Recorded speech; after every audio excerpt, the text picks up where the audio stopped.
Dalam Bapa dan Putra dan Roh Kudus. Amin. Allah Bapa di surga, semakin dekat Natal akan kami rayakan. Semoga kami selalu Kau kuatkan, Kau teguhkan, Kau jaga dan Kau pelihara. Sehingga kami mampu dan dimampukan untuk melahirkan Yesus dalam hati kami masing-masing.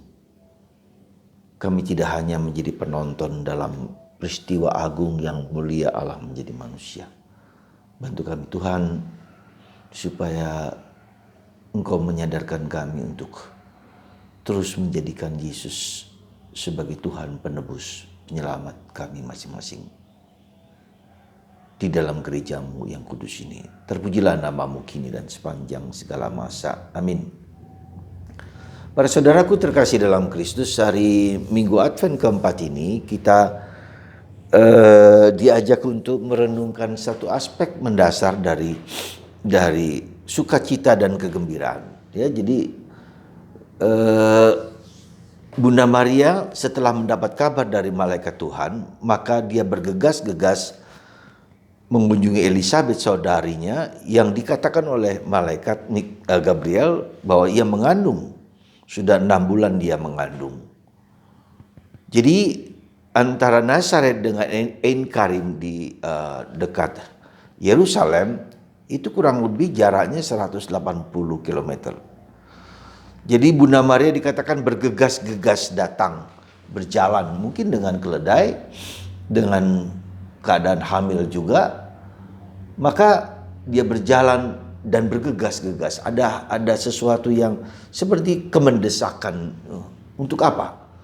Ya, kemungkinan besar untuk tahu bahwa apa yang dikatakan malaikat itu sungguh merupakan suatu kebenaran gitu loh.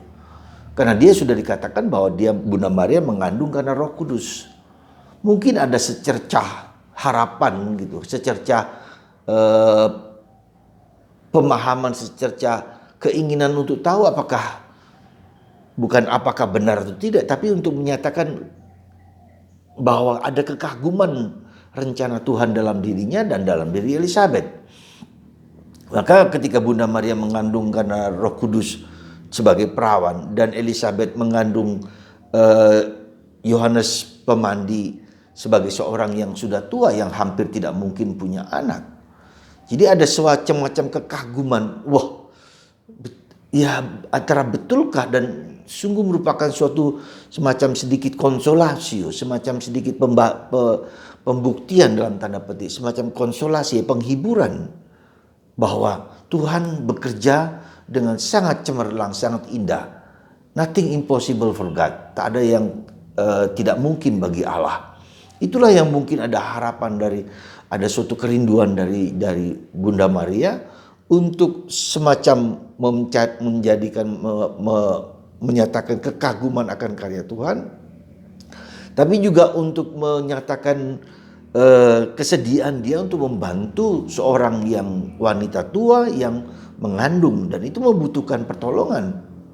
Jadi ada kegembiraan, sukacita mau diwartakan kepada Elisabeth bahwa rencana Tuhan terjadi pada dia, tapi juga untuk membantu Elisabeth di usia tuanya itu untuk melayani dia hingga hari kelahirannya. Jadi sudah 6 bulan, berarti sudah Bunda Maria tinggal di Elisabeth selama 3 bulan. Dan fakta inilah yang membuat kita menjadi sadar, saudaraku terkasih, bahwa kita dalam tanda petik wajib untuk membagikan sukacita pengalaman akan Allah kita kepada orang lain. Dan apa yang terjadi? Ya, ketika Maria datang mengunjungi Elisabeth, apakah kata-kata Elisabeth? Ibu Tuhanku datang mengunjungi aku. Dan Bunda Maria memang tidak menjawab secara langsung, mungkin akan menjawab dalam Magnificat anima mea. Jadi hatiku mengagungkan Tuhan. Jiwaku bersorak-sorai karena Allah penyelamatku. Sebab ia memperhatikan daku hambanya yang hina ini. Mulai sekarang aku disebut yang bahagia oleh sekalian bangsa. Mulai sekarang aku disebut yang hina ini disebut oleh sekalian bangsa. Saudara, sekali lagi kita bersyukur dan bersukacita. Ada joy, ada sukacita, ada kegembiraan. ya ada harapan dan ada damai. 4 lilin itu melambangkan ada harapan, damai, sukacita, dan penantian. Ya. Jadi lengkaplah sebetulnya nilai-nilai yang paling mendasar dari hidup manusia.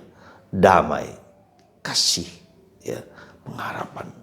Nilai-nilai kebaikan yang tak dapat diambil oleh dunia yang Yesus katakan. Damai yang kuberikan kepadamu tak dapat diberikan oleh dunia. Nah, bagaimana damai itu tak dapat diberikan oleh dunia sebesar apapun? Ya.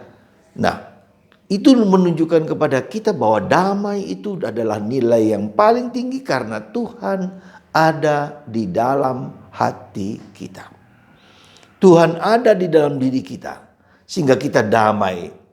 Bukan hanya bahagia, bahagia itu karena ada faktor-faktor kondisional. Entah karena kita dikasih mobil, entah karena kita dikasih kendaraan, barang-barang material, kita bahagia, kita gembira. Tapi sukacita dan damai itu karena Tuhan hadir, tinggal di dalam hati kita. Jadi Tuhan itu bukan hanya jauh di atas sana yang tak terjangkaukan, tapi Tuhan hadir di dalam hati kita. Dan itulah yang membuat kita menjadi damai, menjadi sukacita yang tak terkatakan gitu loh. Jadi itulah saudaraku terkasih dalam Kristus, Natal ini mau menunjukkan kepada kita kehadiran Tuhan yang luar biasa. Natal ini menunjukkan kepada kita identitas Allah yang penuh kasih, yang mau datang menjadi bagian dari hidup kita. Juga identitas kita manusia yang penuh dosa, penuh kelemahan, tetapi diangkat Tuhan untuk menjadi putra Allah yang secitra dan segambar dengan Allah. Ya, jadi Natal ini merupakan identitas Allah yang begitu luar biasa, tetapi identitas kita juga yang juga luar biasa. Semoga Anda, kita semua, Natal ini sungguh-sungguh merasakan dan mengalami kekuasaan Allah yang begitu besar, yang tak terhingga, yang tak dapat dilukiskan oleh kata-kata biasa. Semoga Anda, semoga kita semua diberkati Tuhan, dilindungi Tuhan, dan kita melahirkan Yesus di dalam hati kita, dalam diri kita, dalam kehidupan kita bersama. Semoga Tuhan memberikan rahmat kelimpahan kepada Anda, supaya sukacita itu Anda berikan kepada orang lain, supaya sukacita itu dinyatakan kepada orang lain. Terlebih bahwa kita belajar rendah hati seperti Bunda Maria. Rendah hati sehingga Tuhan datang mengunjungi kita, melawat kita, dan menguatkan kita. Tuhan memberkati Anda semua. Dalam Bapa, Putra, dan Roh Kudus. Amin.